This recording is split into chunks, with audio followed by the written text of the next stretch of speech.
வணக்கம் நண்பர்களே, உங்களை அன்போடு இந்த சேனலுக்கு வரவேற்கிறேன். இந்த வீடியோவை முழுசா பாருங்க. நீங்க செலவு பண்ற இந்த நேரம் கண்டிப்பா வீண் போகாதுன்னு நான் நம்புறேன். உங்களுக்கு ஏதாவது கருத்து இருந்துச்சுன்னா அத கமெண்ட்ல சொல்லுங்க. வீடியோ பிடிச்சிருந்துச்சுன்னா லைக் பண்ணுங்க. தொடர்ந்து நம்ம வீடியோக்களை பார்க்கணும்னு விருப்பப்பட்டீங்கன்னா சேனலை சப்ஸ்கிரைப் பண்ணிக்கங்க. பெல் பட்டனையும் ஆன் பண்ணிக்கங்க. உங்க நண்பர்கள் இதை தெரிந்து கொள்ள வேண்டும் என்று விருப்பப்பட்ட அவர்களுக்கும் பகிர்ந்து கொள்ளுங்கள். நோய் ஏன் வர வேண்டும்? அது என்ன விதியா இல்ல இயற்கை விதிமீறலா? நம் அறிவிற்கு எட்டாதவரை விதி என்போம். அதை அறிவால் எட்டிவிட்டால் விதிமீறல், அதாவது இயற்கை விதிமீறல் என்போம். எல்லா ஜீவன்களும் தன் பசியாற்ற உணவை தேடி அப்பசியை நீக்கிக் கொள்வது இயல்பு. நாம் மட்டும் பசி என்ற ஒன்றை நினைத்துக்கூட பார்க்க நேரமில்லை. ஏனெனில் நாம் நம்மை தவிர உலக விஷயங்களில் அத்தனை ஈடுபாடு. சரி, நாம் விஷயத்திற்கு வருவோம். பசி எதற்காக வர வேண்டும், ஏன் வர வேண்டும் என்று கேட்டால் அது நம் உடலின் தேவை உணர்வை நமக்கு அறிவிப்பதற்காகவே வருகிறது. ஆனால் நாம் நேரத்திற்கு சாப்பிடுவதையே வழக்கமாக கொண்டு உள்ளோம். நமது சகல வேலைகளின் சௌகரியத்திற்காக வேலைக்கு முன்பாகவோ அல்லது பின்பாகவோ உண்பதை பழக்கமாக வைத்துள்ளோம். உதாரணத்திற்கு, வீட்டை விட்டு வெளியே செல்ல வேண்டுமென்றால் பசித்தாலும் பசிக்காவிட்டாலும் சாப்பிட்டு விட்டால் ஒரு வேலை முடிந்தது என்ற மனோபாவம் அநேகருக்கு இல்லாமல் இல்லை. அடுத்து, எந்த ஒரு வேலையில் ஈடுபட்டிருந்தாலும் கூட, அதாவது டிவி பார்க்கும்போது, பேப்பர் படிக்கும்போது, கைபேசியில் பேசும்போது, பிடித்தமான வாட்ஸ்அப், முகநூல் என்ற எண்ணற்ற வேலையில் இருக்கும்போது கூட உணவு உண்பவர்கள் ஏராளமானோர். சரி, அதனால் என்னவென்று கேட்கிறீர்களா? நாம் உண்ணும் உணவு உடலாகவும் சக்தியாகவும் மாறுகிறது என்பதை முதலில் மனதில் வைத்து, பசித்து புசி என்ற ஔவையின் சொல்படியும், ருசிக்காத உணவு விஷம் என்ற நம் அனுபவத்தின்படியும் பசித்தும் ருசித்தும் சாப்பிட வேண்டும். அப்போதுதான் அதை செரிப்பதற்கு தேவையான அடர்த்தியான உமிழ்நீர் சுரந்து முதல் செரிமானத்தை வாயிலேயே நல்லபடியாக நடத்தும்.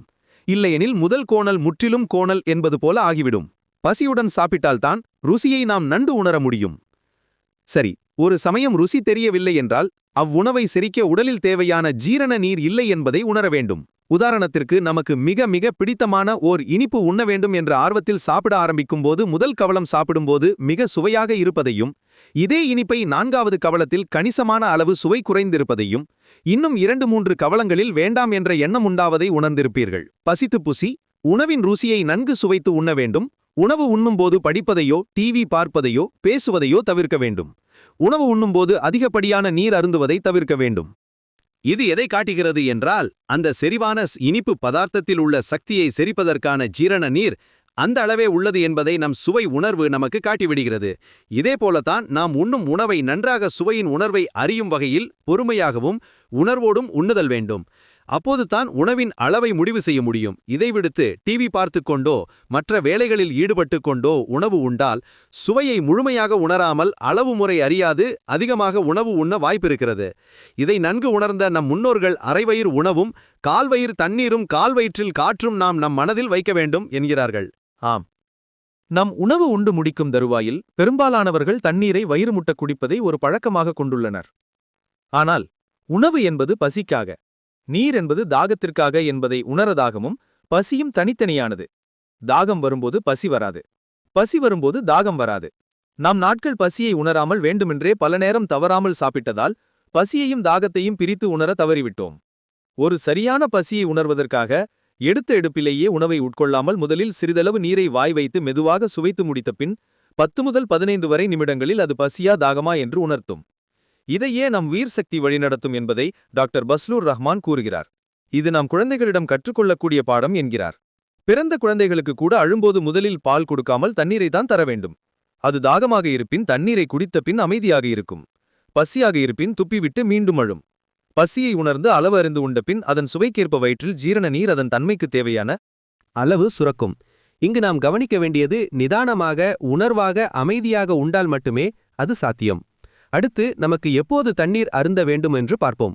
உணவு உண்டு முடித்த பின் வாயை மட்டும் கழுவிக்கொள்ள சிறிதளவு நீர் போதுமானது. அதாவது வாயை, தொண்டையை நீரால் கழுவுதல் போதுமானது. அடுத்த தாகம் வரும் வரை பொறுமை காத்தல் அவசியம். நாம் முதலில் உண்ட உணவிற்கு ஏற்றாற்போல் கூட அல்லது குறைய தாகம் ஏற்படலாம். நாம் உண்ட உணவு பலகார வகையானாலும் அதிக சுவை ஏற்றப்பட்ட பிரியாணி வகையானாலும் முன்கூட்டியே தாகம் ஏற்படும். அல்லது சாதாரணமான சாம்பார் சாதம் சாப்பிட்டிருந்தால் 2 அல்லது 3 மணி நேரம் கூட தாகம் ஏற்படாமல் இருக்க வாய்ப்புள்ளது.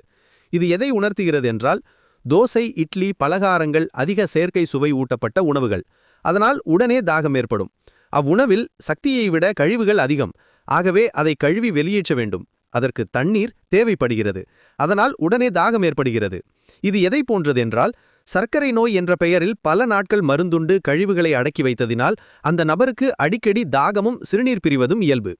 இது எதை காட்டுகிறது என்றால், உடலில் கழிவு வெளியேற்றப்படாவிட்டால் உடல் உஷ்ணத்திற்கு ஆளாக நேரிடலாம் என்றும், நம் நோய் எதிர்ப்பு சக்தி இந்த செயலில் முழுவீச்சாக செயல்பட வேண்டியுள்ளது. செரிமானம் தாகத்திற்கு தண்ணீர் குடித்த பின் மீண்டும் நாம் உண்ட உணவை நன்கு நனைத்து அணுவாக பிரித்து ஜீரண நீருடன் கலக்கி சுமார் 3 முதல் 5 மணி நேரத்திற்குள் நொதித்தலை ஏற்படுத்த வேண்டும். இதுதான் நம் உடலில் நடக்கக்கூடிய மிக முக்கியமான 2வது கட்ட ஜீரணம்.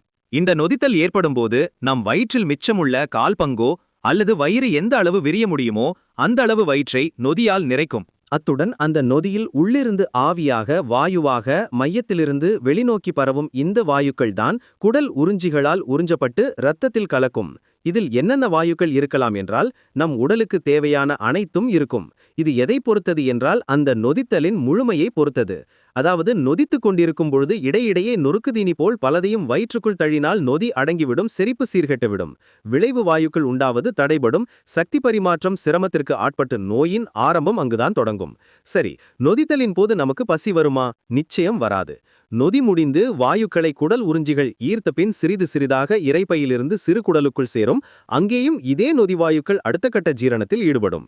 இந்த நொதியில் என்ன மாதிரியான வாயுக்கள் உண்டாகலாம் என்றால், அடிப்படையான ஹைட்ரஜன் H2 மூலக்கூறிலிருந்து ஆரம்பித்து oxygen 02, nitrogen N2, carbon C, calcium Ca, magnesium Mg, manganese Mn, sodium Na, potassium K, selenium Se, zinc Zn வரை நாம் உண்ணும் உணவை பொறுத்தும் அந்த நொதியின் முழுமையை பொறுத்தும் நம் மனநிலையை பொறுத்தும் அது முழுமை பெறும். இத்தகைய மூல அணுக்கள் இரத்தத்தில் கலந்து உயிரின் இயக்கத்திற்கு தகுந்தவாறு உடலின் கட்டுமான பணிக்கு தக்கவாறு அணுக்கூடல் நடைபெறும். உதாரணம், C6H12O6 என்பது குளுக்கோஸ் சர்க்கரையின் வேதியியல் குறிப்பு. இதனுடன் நைட்ரஜன் N2 சேர்ந்தால் அமினோ அமிலம், புரோட்டீன், கொழுப்பு, தாது உப்புக்கள் என்று 10,000க்கும் மேலான புரத வகைகள் உண்டாகின்றன என்று அமெரிக்க உயிரியல் விஞ்ஞானி டாக்டர் ப்ரூஸ்லி லிப்டன் கூறுகிறார். சரி, நம் சிந்தனையில் இந்த சர்க்கரையை மட்டும் எடுத்துக்கொள்வோம். உணவு சிரிப்பு தன்மையுடனும் நல்ல அமைதியான மனரீதியில் இருந்தும் பசித்து ருசித்து ஆர்ப்பாட்டமின்றி உண்டால் நல்ல தரமான சர்க்கரை உருவாகி பயனுள்ள சக்தியை உடலுக்கு அளிக்கும். இதன் எதிர்மறையில் அமைதியின்மையால் உண்டாவதே தரமற்ற நோய் சர்க்கரை அளிக்கும். இது உடலுக்கு தீமையை அமைதியில் உண்டான சர்க்கரை C6H12O6. அதில் சினம் உள்ளபோது என்னவாகும் என்று ஊகிப்போம். சினம் சேரும் இடம் வெப்பம் கூடி கரி அணுவும் பிராணசக்தியும் இணைந்து C-O2 வலதுபுறம் நோக்கிய அம்பு CO2 கார்பன் டை ஆக்சைடு என்ற பெயரில் மூக்கில் வெளியேறி CO2 ஆக கரியமில வாயுவும் பிராணவாயுவும் காணாமல் போய் சக்தி இழப்பு நடைபெறும். அதாவது C6H12O6-CO2 வலதுபுறம் நோக்கிய அம்பு C6H12O4. இதேபோல பயம் என்ன செய்யும் என்று பார்த்தால், இதே பிராணசக்தி ஹைட்ரஜனுடன் சேர்ந்து H2O நீராக மாறி சிறுநீராக வெளியேறி உயிர் சக்தியில் பலவீனத்தை உண்டாக்கும் என்பது அடிப்படை விஞ்ஞானம் அறிந்தவர் அனைவரும் அறியக்கூடியதுதான். அதாவது C6H12O6-H2O வலதுபுறம் நோக்கிய அம்பு C6H10O5. இதேபோல கொழுப்பு, மாவுச்சத்து, புரோட்டீன், தாது உப்புக்கள் என்று வயிற்றில் உள்ள எல்லாமே மாற்றத்திற்கு உட்படாதது என்று சொல்ல முடியுமா? அந்த மாற்றத்திற்குத்தான் நாம் வைத்துள்ள அத்தனை நோய் பெயர்களும்.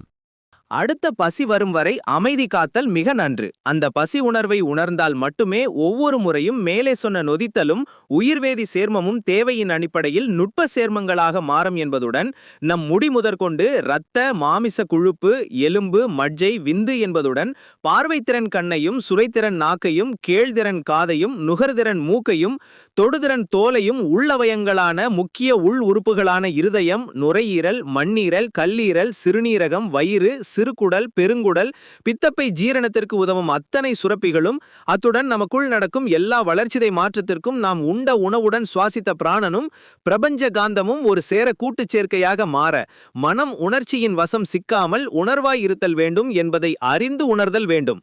நஞ்சு உள்ள உணவு உண்டால் புத்தராக இருந்தாலும் விளைவு அழிவுதான். மேலே சொன்னவைகளுடன் நம் ஆரோக்கியம் முற்று பெறுவது கிடையாது.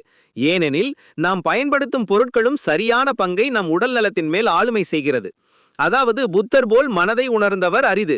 இருந்தும் புத்தருக்கு ஒரு விவசாயி கொடுத்த கெட்டுப்போன காளான் உணவின் விஷம் அவருக்கு மரணத்தை ஏற்படுத்தியது என்பது வரலாறு.